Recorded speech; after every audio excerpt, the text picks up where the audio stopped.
আজকে আমাদের এখানে পুকুর পরিষ্কার করা হচ্ছে। হ্যালো এভরিওয়ান, তোমরা সকলে কেমন আছো? তোমরা দেখতেই পাচ্ছ এই পুকুরটা কতটা নোংরা হয়ে আছে।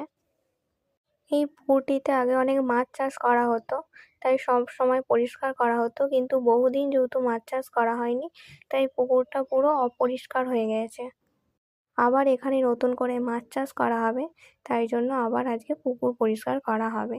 তোমরা দেখতেই পাচ্ছ যে পুকুর পরিষ্কার করার জন্য একরকম কীটনাশকের ব্যবহার করা হচ্ছে, কারণ এর আগেও একবার পানা পরিষ্কার করা হয়েছিল, কিন্তু সেবারে যেহেতু কাঁচা পানায় ধারে তুলে দেওয়া হয়েছিল, সেগুলো আবার গড়িয়ে গিয়েছিল পুকুরে, এবং যার ফলে গোটা পুকুর আবার নোংরা হয়ে গিয়েছে।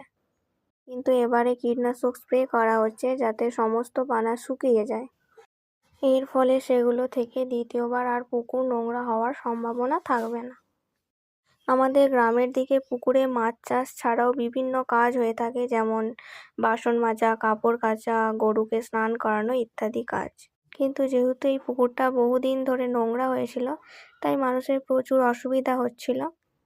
তোমরা দেখতেই পাচ্ছ পুকুরের চারপাশটা স্প্রে করা হয়েই এসেছে প্রায়। চলো আজকের মতো টাটা, দেখা হবে পরের কোনো ব্লগে।